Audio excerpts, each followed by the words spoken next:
Welcome to the Drivin Agricultural Podcast. I'm your host, Jordan Jo Hollabaugh, professional breakaway roper and a member of the Ag Truck Trader Pro Rodeo team.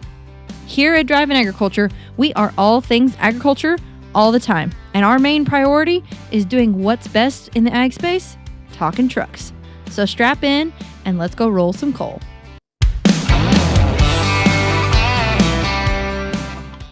Hey everybody, Pat Driscoll here with you, the CEO at the Certified Agriculture Group. Normally you're accustomed to seeing somebody much better at this than I am. Jordan Jo Hollabaugh, our rodeo royalty, and of course our breakaway roper on the Ag Truck Trader Pro Rodeo team. But she's turning the reins over to Pat today, giving the old farm broadcaster, fun to me. Giving the old farm broadcaster an opportunity to get a microphone again. Look out, hang on, we're going to have a little fun with this episode of Drivin Agriculture. We are coming from the National FFA Convention for this particular episode. We're going to do this in 3 segments. So the first segment, we're going to be talking with Ms. Darla Lindt, who is in charge of business development for the PRCA, the Professional Rodeo Cowboys Association, Pro Rodeo. We've got the NFR that's coming up. We're here at the FFA Convention. Tons of stuff going on right now. Segment 2 is going to be member on the floor. Okay, there's man on the street kind of stuff that goes on. Well, we've got members on the floor here at the convention. Segment 3 of this episode is going to be with a National FFA officer, just talking a little bit about wrapping up her year in the National FFA organization, what it's meant to her, and where she plans on going next, and how all this kind of comes together. So let's do segment 1 right now with Miss Darla Lindt, as we said, in charge of business development for PRCA, Pro Rodeo Cowboys Association. Pro Rodeo. Yes. Right? We've got the banner back here. We've had a lot going on here at the National FFA Convention. We are actually exhibiting together here at the convention. This has been fun, Darla. Very exciting, yes. We have Tristan Parker over there. A long line of folks looking for autographs, and it's pretty exciting. So the booth's been busy. I don't think you guys have sat down all day. We have not. In fact, I haven't eaten all day. Oh. It's gonna, I might start chewing on a finger or something here before this segment's done. It's been that busy. But, to the point about Tristan, being able to be together. Not only that, look what's right behind us. It's the Pro Rodeo Special Edition AgWagon. Is this the first time you've seen one of these? No, you saw them in Colorado Springs earlier. It's so fun to see the truck. It's so fun to see the PRCA tags on it, the Pro Rodeo branding. It's just really, really exciting every time I see any version of the Pro Rodeo AgWagon. It's pretty exciting. So it is, and man, I'll tell you what, this thing has had a lot of traffic. Not as much traffic as Tristan, though. Yeah, he's pretty popular, Mr. T. Parker. Line all the way down and bottlenecking, so it's pretty exciting. They had to bring the facility manager in here a little while ago. Good problem to have when you've got so many people standing in line at your booth to, see him and also get a look at the truck and get to learn a lot about what went into creating these trucks. It's pretty exciting. So well, and it's been fun for us to be able to talk about the partnership that we have with Pro Rodeo between the truck and the athletes and everything else. It really helps bring things together, us exhibiting together for all of these folks. Yes. Because sometimes it is difficult to make the connection. Yes. And through this collaboration, we've been able to do that. And I see a lot of light bulbs going off as we're talking with people about this truck, about what's going on with the RCA and what. So it's been a lot of fun doing that. But of course, we're here doing this as there are other plans in motion. You guys jump right from this into a little something else going on in December. I don't know. What is that? Yes, the Wrangler National Finals Rodeo is coming up in December, and you will get an opportunity to see the Pro Rodeo Special Edition AgWagon there. So along with a whole lot of other AgWagons too. And some other, yes, there's a lot of options. Yeah, and there's going to be a little something going on with the folks at Teton Ridge and Cowboy Channel too. Wait for that announcement. But that one's pretty exciting too. It involves fantasy rodeo. It's just growing, and that's what's so exciting about a partnership. Is I love that we had the initial ideas and light bulbs went off and we executed, and it's just been, a really cool thing to bring to, pro rodeo land and agriculture land, and But now to see that expand into other partnerships and other opportunities, it's a lot of fun. It is. So what would be your message to everybody watching this as we leave FFA and head toward Las Vegas for the NFR? I'm telling you, it has been amazing to me how many young people are engaging with pro rodeo. Mm-hmm. And they're excited. They're all talking about NFR. What's your message for everybody watching about leaving here and heading for Vegas? Yes, just go. Just go home, enjoy the holidays, and get packed and show up to Las Vegas and show up to the NFR and just see how big this sport really is and how popular it is. It's just really a great time to be involved in pro rodeo. So, all right. Well, Miss Darla Lindt, we appreciate you joining us. Thank you so much. Glad I was here. I'm glad you were here too. This is folks. We're going to take a little bit of a pause here, and then we're going to do segment 2 of this. Member on the floor coming up. You never know what you're going to get when you put a camera in front of somebody and ask them a question. We're going to find that out in this next segment. Stay tuned in just a minute. Again, we're at the National FFA Convention, guys. This is what we call our Members on the Floor segment of the podcast this week. So you've heard of Man on the Street, right? This is Members on the Floor. And just so everybody knows who we've been talking with, introduce yourselves. My name is Jackson Cleary. I'm an agri-science education student at Auburn University. Soon to be an ag advisor, hopefully. My name is Drivin Cleary, and I'm the Weber FFA Vice President. Now, just so everybody knows that's watching right now, this isn't your first time visiting us here at the Certified Agriculture booth. No, sir. And why is that? I'm just curious. Okay, so we've got the AGwagon right here, right? This truck, I've been thinking about it all day for the past, probably 36 hours. I sat here and talked to this gentleman yesterday for probably about an hour, and I love one of the big things that he said is that, not only does everything serve a purpose, but it's functional as well. I said that backwards. Everything has a function, but also it's beautiful. Just look at it. You got big old tires, big old bumper on the front, headache rack, beds all out. The interior, amazing. And it's just, I don't know, I can't get it off of my mind. So this is our second time being here. I had to show my little brother, but this is our 4th convention. I think this is his, third? This is third. So not first timers to the National Convention. No, You're back. Let's talk FFA for just a second. All right. Well, first of all, where are you guys from? I'm from Alabama. Both, indeed. Weaver, Alabama. It's about 10 minutes away from Jacksonville State University. It's fantastic. Indeed. You're back to the National FFA Convention, 4th time, 3rd time here. What keeps bringing you back? Man, I just love it. There's, as people say, the sea of blue. It's a little bit emptier today because it's Friday. But just seeing so many people have the same passion as I do, it's invigorating. Well, I think for me, the one thing that brings it back is always the expo. It's good to get free stuff, but it's also good to see people that you recognize. Yeah. You make so many connections, it's insane. And we've had a little something going over here on the other side. Oh yeah. That has brought a lot of young ladies over here, and of course all the boys then follow too. Oh yeah. Pro rodeo athlete signing session. So that's been kind of fun. But as you guys are getting ready to head back home, because we are getting ready to wrap this convention up, what are you going home with other than thoughts of AgWagon dancing in your head? I don't know. Obviously a lot of free stuff, some new boots, some new friends, meeting old ones, and really just the memories. I mean, I'm able to recall just about every convention that I've been to just because it's so much fun. It's practically a vacation for me, especially because I'm not a member anymore and I'm on my way to become an ag advisor. I'm just here to enjoy it before I have to be in charge of 80-something kids. Thank you. Yes, sir. Thank you. Now, first of all, what's your name? My name is James Finney. And you're from? I'm from Southeast Warren, Iowa. Iowa. Well, our family farm's up in Lamar's, Iowa, Oh, yeah. So we know the area well. So you've had an opportunity to learn a little bit about the AgWagon. Do you farm? I do not. Well, my family does not farm, but I do farmhand work.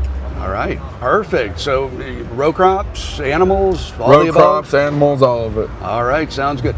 You've learned about the AgWagon. You've learned about AgPack. What are some of the things that really stand out for you? The things that really stand out for me would be the all-around lighting, tires, and the suspension. It's all around just better for the quality of the vehicle, better for the farmers out in the fields.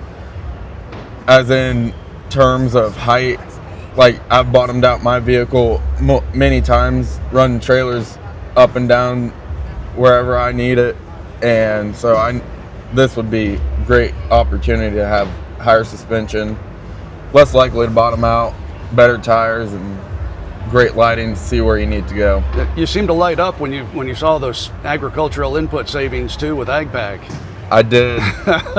You can save about 45 grand, and that can be the difference between having it and not having it for the farm. You bet. What's been your favorite part of the FFA convention? My favorite part of the FFA convention would have to be going to the store and buying all that, and then coming here and learning more about the vehicle. And folks, we didn't even rehearse that. That was sincere. We appreciate that. Yeah, no problem. We just had a chance to go through the AgWagon, talk about the Certified Ag Program, AgPack, and whatnot. So who was I talking with? Who did I have the honor to talk to? Well, my name's Joe Zook, and I'm from North Montgomery FFA. My name's Kellen Ireland. I am also from North Montgomery FFA. And that's in Indiana, right? Yeah. Just down the road here. So, first of all, National FFA Convention, what's been your favorite part so far? Honestly, talking about this truck's been a highlight so far. We've only been here since yesterday. Yeah, I will enjoy seeing a lot of the equipment. I like a lot of the equipment in general, so seeing all the new types of equipment that I wish I could have is a real joy for me. All right.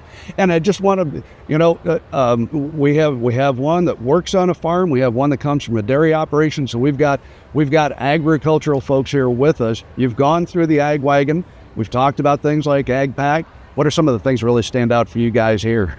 Well, I really enjoy that it has 4 independent airbags, so that if you're hauling crazy load, you don't have to haul it at night no more. Yeah, I really enjoyed the suspension as the trucks we use right now. Currently, whenever we live on a dirt road, so like whenever we go over it, there's guaranteed potholes. So, I mean, the suspension would be a real help for us. All right. And now, you guys seem to light up a little bit when we talked about AgPack too. Is that something you think would help out at the farm? Always. Yeah, I mean, anything can help. Everything and anything can help it. But it's like this one seems like really special. I mean, most have those great deals, but there's always like some huge other factor that comes into play. But this one's just be part of the team, and then you get benefits. So I really enjoyed this one. All right, sounds good. Well, fellas, we appreciate you joining us. Safe travels back home, okay? Thank you. I appreciate you letting us be here. And I'm shooting some video now. So this is, Andrew, just so you know, this is kind of our member on the floor. You know, you hear about the man on the street stuff. This is member on the floor. We just want to get a couple of questions out here for you and check in, see what's going on. First of all, who do I have the pleasure of speaking with? Andrew? Randolph. Andrew Grant Randolph. And you're from? West Virginia. Whereabouts? Bridgeport. All right. Now, as I understand it, we're going to call you a first-gen farmer because we skipped a generation, right? You're taking things over from Grandpa. Yeah. So I'm going to start the hay this summer and go from there. All right. That sounds good. First FFA convention? Yeah. Okay. What stood out for you? What's your favorite? Well, my favorite, I like walking these things. I've seen a few of the like welding schools, looking at all that, but I'm just everything really standing out for me. There's like so much going on. Don't know what to choose to look at first, but yeah. Well, my first FFA convention was 1978. Oh, so I got a couple of years on you, Andrew, but it was the same deal. It was really overwhelming, all the stuff that was going on. So you've had a chance to walk through the AgWagon with Lyle, talk a little bit about our program and the things that we do. Anything stand out for you about this stuff? I mean, it's all really cool. The seats are nice.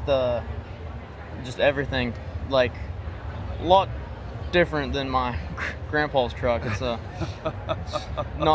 doesn't have as much stuff. So well, it's built to be an agriculture truck, which is a first. Nobody's ever built a truck just for agriculture. Do you think the AgPack stuff Lyle talked about can help you out, especially as a young farmer that's getting started here? Well, I think it would. Maybe not at first. Maybe until like the operation is built up a little bit, but yeah, it definitely could help me. Yeah. That sounds good. Well, Andrew, we appreciate you stopping and good luck on getting this farm going. All righty, thank you. All right, everybody, as we had mentioned up front, this particular podcast episode is being done in segments. So the first segment, we talked a little bit about pro rodeo with our friends at PRCA, who we're here co-exhibiting with over in the trade show. Segment 2, you never know what you're going to get, right, when you do on the street stuff. We had members on the street, Abby. Fantastic. We had down at the trade show floor, so that was a lot of fun. Now here we are. You caught me. I'm not in official dress. Please forgive. I'm not in official dress for this one. But this one is kind of our goodbye to National Convention 2025. And we're joined by Abigail Jacobson from Elk Grove, California. Yes, sir. All right. So, the first we've got to get into some burning questions. Are you peanut butter or jelly? Peanut butter all the way. I don't eat sandwiches with jelly on them. Well, there Hot you go. take. You got it. All right. We're kind of framing things up here. Hamburger or steak? Ooh, steak all the way. All right. Asparagus or broccoli? I could go either. I would probably choose asparagus as long as it has cheese on it. All right. So we've now got an idea of Abigail. No, seriously. And first of all, a belated congratulations. I know it's been a year, but we what an honor. What a big deal to be elected a National FFA officer. Year's gone well for you? Such a privilege. It has been the ride of a lifetime alongside 5 of the most incredible teammates I could ask for, seen things, met people I never could have imagined. It has changed who I am for the better, truly. Of course. And, Lyle and I both are former state FFA officers. Wonderful. So we've got just a little flavor Yes. for what you guys have been able to do. There's always those standout moments from your service outside of the bookends, the national conventions. What's one of your standout moments? I think I mean, there's so many I could list off. What comes to top of mind is my time at the Puerto Rico FFA State Convention. I was so nervous to go to Puerto Rico. I don't speak a lick of Spanish, and they conduct all of their ceremonies in Spanish. And when I got there, I think there's an ag teacher who could tell I was a little nervous, and he grabbed me and pulled me aside. Come on out, let's go take a walk by the ocean. A state convention at the beach, pretty incredible in itself. And he said, I just want you to take in this week, to soak it up and enjoy. We're so happy you're here. We're excited. Just go out and meet people. And I think that was the reminder, the grounding I needed in that moment. And from that moment forward, got to go up and meet so many incredible students who just had such a heart for the organization. And we can focus a lot on what makes us different, on the challenges we all face, the different experiences we have. But there's a heart in this organization that is consistent through every student who wears the blue jacket. And just to feel the joy in that room, and at that convention that week, has stuck with me and has served as a sort of motivation during maybe more challenging times this year. I'll tell you what, again, Lyle and I had the opportunity to be state officers. We have our standout moments. It's good to hear that nothing's changed in that respect. We felt that joy too. We felt that encouragement, that motivation from those members. So as you look beyond national officer, as you get ready to get out there and hit the road on the rest of your life, what's the plan? I think it's exciting that there's a lot of opportunity ahead. My plan right now is I'll get to spend the week after convention with my teammates. We're taking a celebration trip to kind of spend some more time together. We really do love each other. It is a special kind of bond we've gotten to form this year. From there, we'll get to come back to Indiana for a week, close out our time here with National FFA, and I'll head back home to California, spend the next couple months in my hometown of Elk Grove before I go back to Chico State and finish my animal science degree over the next couple years there. Had to get that Chico State plug in there. Had to get that Chico State plug. I'm obligated, and Lyle, I'll throw yours in too. We've got Illini and Spartans. Oh, okay, fantastic. So, both fantastic places. So anyway, Abby, we really appreciate your time, and we truly appreciate the service that you've put into this organization, one that we both love dearly ourselves, and look forward to a future with Abigail Jacobson in there. Well, thank you so much. It's been a pleasure with you both. All right, folks, that's going to wrap it up for this week's Drivin Agriculture podcast. Our rodeo royalty, Jordan Jo Hollabaugh, is going to be back with our next episode in just a few days. Stay tuned.